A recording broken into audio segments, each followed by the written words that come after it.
বলছি আগামী প্রজন্ম করার জন্য আসুন এই দলবদ্ধতা ধরে রাখুন, আগামী দিনে আগান। এই নবাব সিরাজউদ্দৌলা যে নবমতম বংশধর, আমি দীর্ঘদিন তার সাথে একত্রিত, আমি তার সাথে চলি ফিরি, কথা বলি, দেখি যে সাধারণের চেয়ে একটু ভিন্ন তার কথার মধ্যে, কিন্তু গতানুগতিক আমরা যা খাই, আমরা আলু ভাজি খাই, ডিম খাই, তাই খাই, কিন্তু একটু ভিন্নতার মধ্যে ভালো কিছু পেয়েছি, খারাপ কিছু পাইনি। সেই জন্য একসঙ্গে আছি, তার ডাকে আসছি। আমরা আসুন এই সংঘটাকে আরো শক্তিশালী করি, কিছু একটা দিক, কবে কি ফল হবে সেটা দেখার বিষয়, কিন্তু একদিন হবে। ধন্যবাদ সবাই।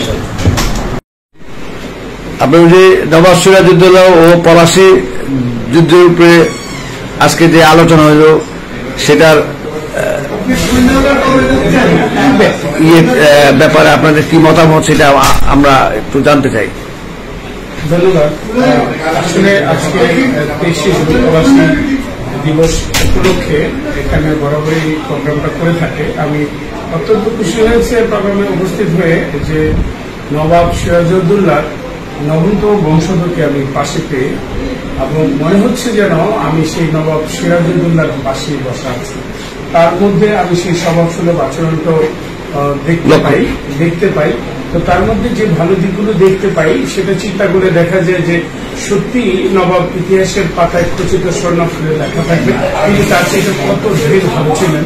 আর এটা তো নতুন করে বলার কিছু নেই, এমন নয় যে আমি জানি সে জানে। নবাবকে ছিলেন এই বিশ্বে আমার লোক খুব কমে আছে। আমরা নবাবের আদর্শ অনুপ্রাণিত হয়ে সামনের প্রজন্ম যেন এগিয়ে যায় সেটা আশা করবো। এই নবাব সিরাজউদ্দৌলা বংশধর যারা বলবো, উনি যে তার সে বংশটাকে ধরে রাখার জন্য নিজের ব্যক্তিগত বিজনেস বা ব্যক্তিগত যে কাজ করে সময় না দিয়ে সেই বংশটা ধরে রাখার জন্য আধ্যাত্মিক চেষ্টা, এই চেষ্টাকে আমি সাহায্য করি। এই কারণে আজকের এই প্রজন্ম পরিবার ধরে রাখতে চায় না। এখন ভাই ভাইয়ের মধ্যে যুদ্ধ, পরিবারের মধ্যে যুদ্ধ, সন্তান ছেলেকে দেখতে, সন্তান বাবাকে দেখতে পারে, বাবা ছেলেকে দেখতে পারে, ভাই ভাইকে দেখতে পারে। এই পরিবেশের মধ্যে উনি সেই নবাবের পুরো পরিবারকে কাছে চাচ্ছে। সুতরাং তার কাছে আরো অনেক কিছু শেখার আছে। আমরা তার এই মানে নবাবের পরিবারকে ধরে রাখার যে চিন্তা সেটা সাহায্য জানি, আমরাও পরিবারকে ধরে রাখি।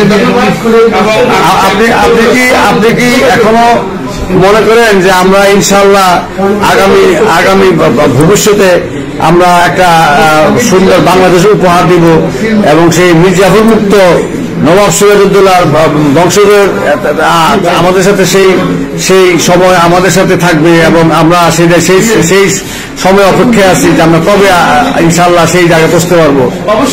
অবশ্যই না বলতে কোনো শব্দ নেই, কেন হবে না? প্রথমে যদি আমরা না বলে ফেলি তাহলে সম্ভাব্য জিনিসও দুর্বল হয়ে পড়ে। এটা তো সামান্য বিষয় মাত্র। ইনশাল্লাহ আমরা যেই আশায় সামনের দিকে আগাচ্ছি, আমরা যদি সহি সুন্দর ভাবে আগাই, নিজেকে সৎ থেকে সামনের দিকে আগাই, উদ্দেশ্য যেহেতু সৎ, অবশ্যই একদিন প্রকাশিত হবেই। সুন্দরভাবেই আমরা আমাদের কাঙ্ক্ষিত লক্ষ্যে পৌঁছতে পারবো বলে মনে করছি। ধন্যবাদ আপনাকে এবং আমাদের আজকে আমরা যাকে কাছে পেয়ে খুব আনন্দিত, উনি নবাব বংশধর।